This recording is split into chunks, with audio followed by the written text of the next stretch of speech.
नमस्कार, आप देख रहे हैं पहली आवाज न्यूज 24 और मैं हूं आपके साथ आरती सिंह आजाद। डालते नजर आज की खास खबर की ओर। आज किस संबंध में प्रेस वार्ता आयोजित की गई है?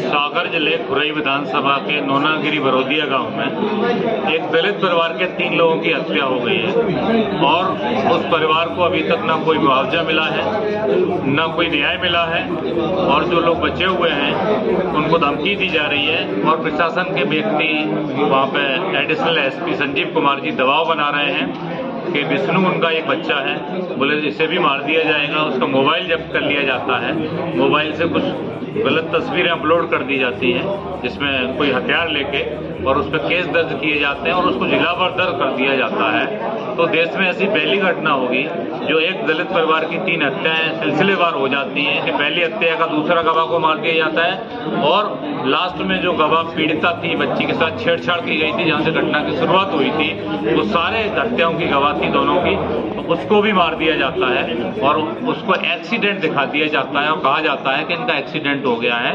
जबकि एम्बुलेंस में जो दूसरी हत्या हुई थी उनका पीएम के बाद में बच्ची और उसके साथ 2 लोग, उसके चाचा और चाची आ रहे थे, तो उनको पानी पीने के लिए दिया जाता है तो वो उसके चाचा चाची बेहोश हो जाते हैं और अंजना जो मुख्य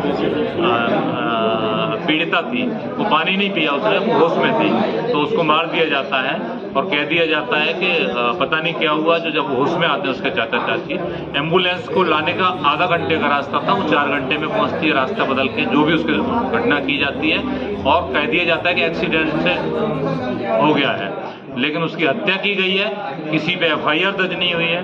तो मुख्यमंत्री जी वहां होके आ गए हैं, तो आप लोगों के माध्यम से मुख्यमंत्री जी से कहना चाहेंगे कि ऐसा अन्याय कब तक चलेगा।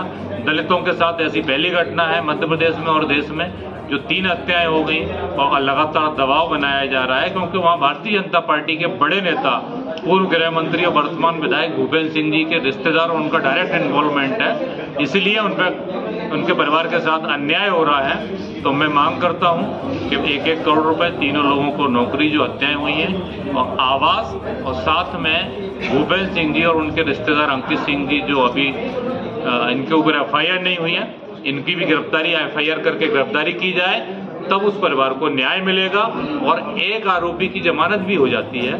तो आप सोचिए, जहां 3 हत्याएं लगातार हो रही हैं और अभी भी दबाव बनाया जा रहा है, वहां जमानत कैसे हो जाती है? तो ये बहुत बड़ा सोचने का मामला है, जिसमें सीबीआई जांच की हम लोग मांग करते हैं कि इसकी तुरंत सीबीआई जांच होनी चाहिए। बहुत बड़ी घटना है।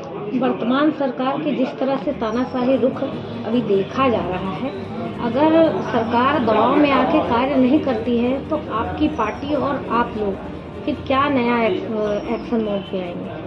हम लोग पीड़ित परिवार के साथ में हैं, उनके मुद्दे उठाने के लिए, उनको न्याय दिलाने के लिए अगर हमें सड़क पे आंदोलन करना पड़ेगा तो करेंगे, अगर विधानसभा का मुख्यमंत्री आवास का घेराव करना होगा तो करेंगे। साथ में राष्ट्रीय अध्यक्ष जी भी उनको संज्ञान में है सारी चीजें। 18 सदस्यों की कमेटी गठित की जिसमें उत्तर प्रदेश से भी हमारे पूर्व मंत्री वासा सिंह जी भी आए हुए हैं, बाबा साहब अम्बेडकर वाहिनी के राष्ट्रीय अध्यक्ष ML भारती जी भी हैं और भी लोग थे, 18 लोग हैं उस कमेटी में।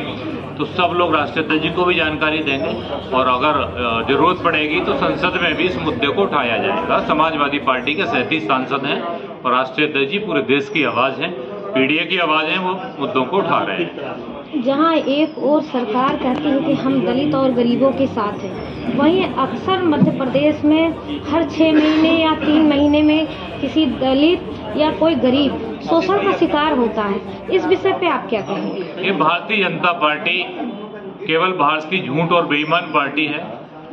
इनके शासनकाल में जो अधिकारी हैं उनके हौसले बहुत बुलंद हो जाते हैं क्योंकि उन्हें किसी का डर नहीं रहता है। तो जनता के साथ 20 साल से भारतीय जनता पार्टी की सरकार है, इसलिए इनके हौसले बुलंद हैं। तो इस पर भी मैं मुख्यमंत्री जी से कहूंगा, कुछ अच्छे अधिकारी भी हैं जो मदद करते हैं। जैसे अभी हम लोग कटनी में गए, एक आदिवासी परिवार का मामला था, एसपी साहब से मिले, जो एक पे माह पहले हत्या हो गई थी, उस पर एफआईआर दर्ज अज्ञात में कर ली गई थी। तो हम लोग मिले तो उन्होंने एसआईटी कमेटी का तुरंत बोले हम गठित करते हैं, किसको रखा जाए। ऐसे भी अधिकारी हैं। तो जैसे जो खराब अधिकारी हैं उन पर नकेल कसनी चाहिए और अच्छे जो अधिकारी हैं उनको मैं बधाई देता हूं कि आप ऐसे ही काम करते रहें जिससे जनता को न्याय मिले।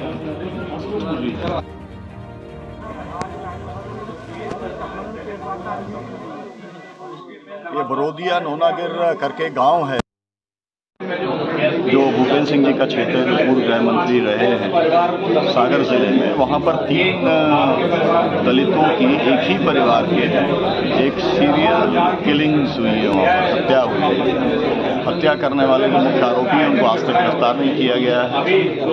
समाजवादी पार्टी का 18 सदस्यीय दल वहाँ पर गया था जांच के लिए और उसके ये मांग है कि 1 करोड़ रुपया दिया जाए, तीनों परिवारों को मकान दिया जाए, स्थायी नौकरी दी जाए और पूरे मामले की उच्च स्तरीय जांच कराने का काम जो है किया जाना चाहिए।